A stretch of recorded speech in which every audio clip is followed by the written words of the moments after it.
Hey, kids!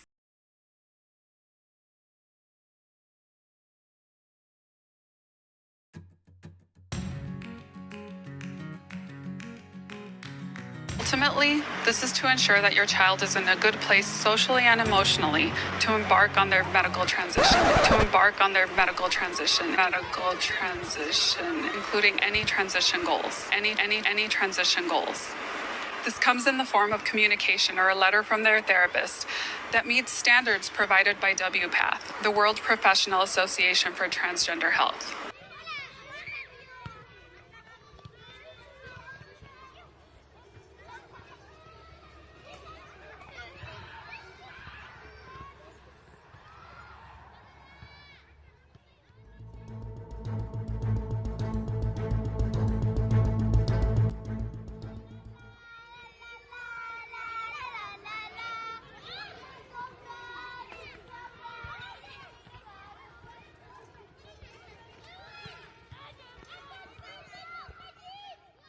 At what age does the medical transition begin with medication? Medical transition. So medical affirmation begins when the patient says they're ready for it. When the patient says they're ready for it. Patient says they're ready for it. So that could be a kiddo who is just starting puberty.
Think of it in the same way you would a medical visit. It's essential to your overall health and well-being.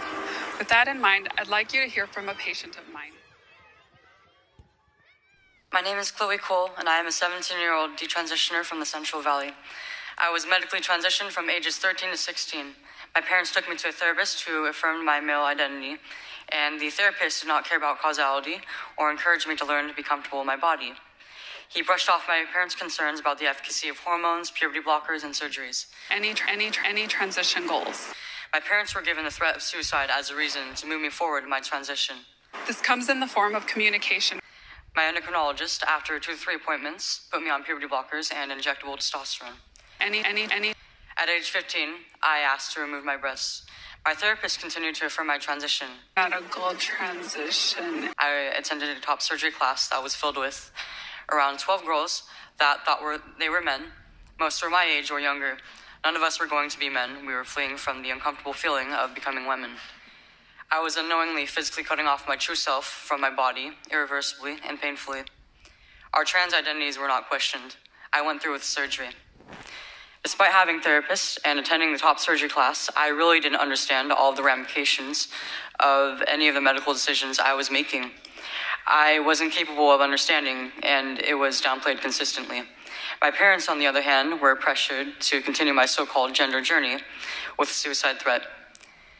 I will never be able to breastfeed a child. I have blood clots in my urine. I am unable to fully empty my bladder. I do not yet know if I am capable of carrying a child to full term. In fact, even the doctors who put me on puberty blockers and testosterone do not know. SB 107 is circumventing states' laws that have needed safeguards in place so my story is not repeated. Children cannot consent. Vote no on SB 107. Thank you. This is to ensure that your child is in a good place socially and emotionally.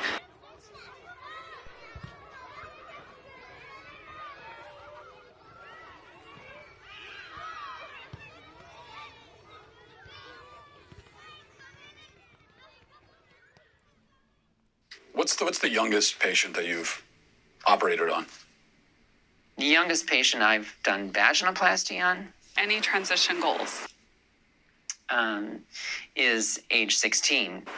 Whether you're seeing a social worker at Phoenix Children's or elsewhere, plan on regular mental health check-ins with someone from our team.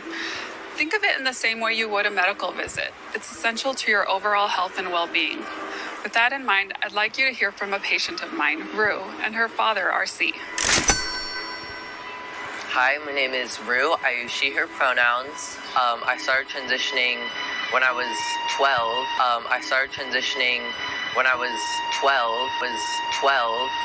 I began my care at Phoenix Children's Hospital probably about a year or a year and a half ago. It looks like it's a lot of fun. My time with Giselle, we just talk and laugh and play games. I feel like I've just become much more comfortable in my body and much more confident.